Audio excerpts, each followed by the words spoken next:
Assalamualaikum warahmatullahi wabarakatuh. Alhamdulillah teman-teman semua, bersama saya ada kawan lama, sahabat lama, ya Ustadz Dayat, yang ternyata Masya Allah punya ijazah ruqyah bersanad, kan? Nanti kita akan tanya-tanya tentang ruqyah buat teman-teman yang sering gangguan jin, setan, pelet, santet. Nah, boleh nanti kita ngobrol-ngobrol, termasuk berkonsultasi insyaallah. Ustaz, apa kabar Ustaz? Alhamdulillah. Oke Ustaz, bagaimana pendapat Ustaz tentang ruqyah ini sekarang ini? Ya, kalau kita tengok ruqyah ini sebetulnya amalan orang Islam. Kalau setiap orang Islam itu sebetulnya kan ruqyah ini kembali ke yakin. Hari ini kenapa orang sikit-sikit ruqyah? Sebetulnya itu lemahnya yakinnya kepada Allah. Masya Allah. Kenapa? Karena seluruh makhluk itu sebetulnya dia berhajat kepada Allah. Tidak ada yang kuat, tidak ada yang lemah semua. Tapi hari ini karena kita orang Islam hari ini lemah yakin. Makanya hari ini terjadilah ruqyah ini solusi. Ya, salah satu ya karena orang Islam hari ini meninggalkan ibadah. Meninggalkan zikir, meninggalkan baca Al-Qur'an sehingga tidak ada ruhnya. Tidak ada pondasi deh. Kadang-kadang perkaranya sepele. Kadang-kadang nampak sedikit lah. Ada takut, ada apa ya. Padahal was-was sudah jelas dari syaitannya betul. Sebetulnya kalau setiap orang Islam ini dia betul amalkan agama, maka dia bisa meruqyah dirinya sendiri. Nah, betul. Karena ayat ruqyah pun sama juga sebetulnya. Hari-hari kita baca Al-Fatihah. Hari-hari itu. Kalau setiap orang Islam dia sholat 5 waktu sehari semalam, 17 kali dia baca. 17 kali sifat min kulli dah. Betul. Bagi diri mereka kan. Tapi hari ini kan banyak kalau kita persentase orang Islam yang sholat itu berapa persen? Yang meninggalkan sholat lebih banyak. Yang sholat pun nggak khusyuk. Sholat pun nggak khusyuk. Belum ke masjid pula kan? Betul. Akhirnya begitulah karena kita ada buat amalan, iman kita semakin lemah, amal lemah, benteng nggak ada. Jadi sebenarnya ruqyah ini adalah amalan orang Islam. Sudah turun-temurun. Pertama ini kenapa orang mau ruqyah hari ini?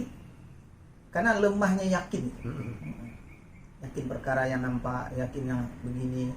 Apalagi hari ini Masya Allah, apa yang dilihat akan masuk ke hati, apa yang didengar akan masuk ke hati, apa yang dipikirkan masuk ke hati. Akhirnya itu menjadi mengurat mengakar. Tetapi apabila setiap orang Islam dia amalkan Islam, pertama dia jaga sholat, maka dia akan benteng dalam dirinya. Kalau dia istiqomah, dia pagi sore dia baca amal, setiap masuk rumah baca ayat kursi, setiap tidur baca ayat kursi, pagi sore baca Al-Ikhlas 3 kali, Al-Falaq, An-Nas baca. Cukup itu ya? Sudah cukup. Sebelum tidur dia baca lagi gitu amalan sebelum tidur, maka itu menjadi benteng. Apalagi dia habis sholat dia zikir dulu. Maka sudah menjadi ruqyah bagi dia. Dan sangat penting juga setiap amal ini mesti ada sanad. Supaya apa sanad ini? Supaya kita amal ini betul-betul cepat ya. Sebenarnya kayak jalan tol lah. Ya kadang-kadang yang tidak ada sanad tuh kadang-kadang maaf juga sih. Istilahnya dia baca juga tapi kesannya kurang. Bahkan maaf juga kita ada berapa kita tengok pasien ruqyah tuh lebih pandai pula yang di ruqyah daripada yang mau ruqyah. Lebih hafal pula dia lebih fasih pula. Betul. Nah, ini penting kali sanad karena sanad ini adalah bagian daripada agama, apalagi setiap beramal. Jadi kalau saya pikir ini ruqyah ini sebetulnya amal orang Islam. Betul. Kalau orang Islam ini pertama aja lah jaga sholat aja dulu. Itu sudah menjadi benteng di dalam dirinya. Dalam sholat kita berwudu, sebelum sholat berwudu, tutup aurat, baca Al-Fatihah. Tidak dapat ayat yang lain minimal kan? Qul ya ayyuhal kafirun, Al-Falaq, An-Nas. Al-Ikhlas, Al-Falaq itu sudah ruqyah secara, dan itu kan amal sebelum tidur. Dianjurkan Nabi baca Al-Fatihah, baca Al-Fatihah, baca ayatul kursi, baca Qul ya ayyuhal kafirun, Al-Ikhlas, Al-Falaq, An-Nas. Kalau istiqomah orang Islam mengamalkan itu saja sudah meruqyah. Ya, cuma kan tidak semua orang seperti itu. Kan itu orang-orang tertentu misalnya udah makomnya bagus, dia bisa istiqomah sholat dan sebagainya. Nah ini orang awam, dia emang nggak sholat, dia nggak zikir, terus kemasukan jin, setan dan sebagainya. Saya pengalaman kemarin alhamdulillah juga kan. Ramadan itulah. Ramadan ya.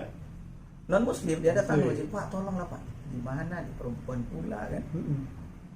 Akhirnya kami apakanlah di masjid. Saya pun tak mau bantu, saya tengok kan. Cuma saya tengok-tengok juga kan. Kayaknya ada apalah. Sebetulnya saya udah lama juga tidak meruqyah. Cuma saya tengok-tengok aja. Kalau udah parah kali baru saya turun. Jadi gimana caranya? Saya suruh pakai mukena. Saya talkinkan aja syahadat lagi. Karena dia ruqyahnya sebetulnya orang Islam kan dia baca kan. Di ruqyah ini kita suruh dia juga baca. Jadi akhirnya saya syahadatkan aja lagi. Mau Islam setelah itu enggak. Iya. Pokoknya intinya saya syahadatkan. Pasti pula dia. Bisa tuh ya. Alhamdulillah. Perempuan tuh, saya Katolik Pak. Macam mana Pak? Katanya kan. Ya kamu syahadat dulu. Jadilah Pak katanya. Begitu keluar Pak. Saya syahadatkan. Syahadatkan turun. Masya Allah. Nah, kemudian saya baca Al-Quran tuh memang diikuti. Kamu zikirnya. Kamu ikut. Alhamdulillah. Masya Allah. Di masjid tuh. Pokoknya ada peronta-peronta nih. Ya, kita tekan juga lah kan. Sedikit ada kunci titik-titiknya. Nah. Jadi alhamdulillah dia keluar Pak. Minta maaf Pak. Masya Allah ganggu Bapak. Tidak apa-apa. Yang penting kamu dapat. Nah, jadi sekarang kadang-kadang yang meruqyah ini maaf dengan tersinggung kawan-kawan yang tukang ruqyah. Tapi kita hari ini mau mengenalkan kepada umat ini amal juga. Nah, betul. Misalnya seperti tadi dia belum sholat, dia belum tidak tahu apa-apa, maka kita mengajarkan amal kepada mereka. Pertama kunci, baik dia laki-laki maupun wanita, pertama dia jaga sholat. Suruh dia jaga sholat. Sholat dulu. Berjamaah ini kan makom imam tinggi lagi. Iya, Masya Allah. Minimal dia jaga sholat di waktu. Waktu. Kalau wanita, kalau dia belum tutup aurat, maka ini salah satu benteng bagi wanita adalah tutup aurat. Nah, karena dengan terbuka aurat itu kesempatan. Masya Allah.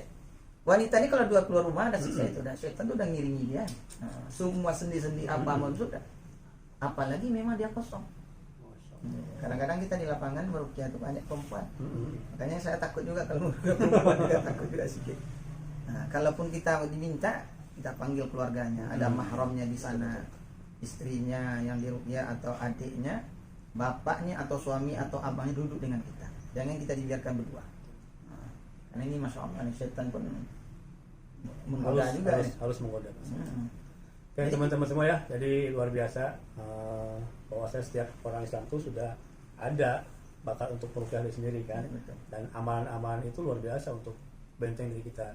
Cuman ketika dia lemah, mungkin ketika dia lalai, nah itulah masuk setan, akhirnya terkena gangguan. Yang mungkin terakhir buat anak-anak muda nih, kadang-kadang anak muda pemain pun ada yang masalah anak muda, masalah percintaan, cinta ditolak dukun bertindak, itu masih ada Ustaz. Betul. Jadi sebetulnya kan semua perkara itu kan keyakinan aja. Nah, maka Islam itu sebetulnya mengajarkan. Kadang-kadang ada perkara itu seperti itu. Hari ini manusia ini atau orang Islam ini tidak yakin dengan keputusan Allah Ta'ala. Kita kan cuma suruh berusaha, ikhtiar. Yang menentukan Allah Ta'ala. Kalau ada jodoh, ketika dia suka ya kan, bahagia. Ketika tidak suka atau ditolak, makanya saya kasih tip aja. Kalau kita suka sama satu orang perempuan, tidak usah kita datang pacaran dengan dia. Tuh. Bagaimana tembak hati orang tua? Masya Allah. Gitu. Nah, kecil orang Minang tuh siang pangkal nanti buahnya jatuh. Iya. Bersihkan dulu apanya sekitar apa tuh pokoknya itu. Betul. Dibersihkan nanti buah itu jatuh ke situ. Maka Maka sistem Islam itu ada ta'aruf. Nah, ta'aruf itulah itu. Kalau kita suka pun satu orang tawasul Fatihah. Nah, kirim Fatihah. Di samping kirim Fatihah, kirim hadiah. Jangan Fatihah tok saja, hadiah. Siapkan maharnya. Iya, kalau ditanya bapaknya kita siap. Nanti orang tuanya suka. Sama kita pas siap nikah.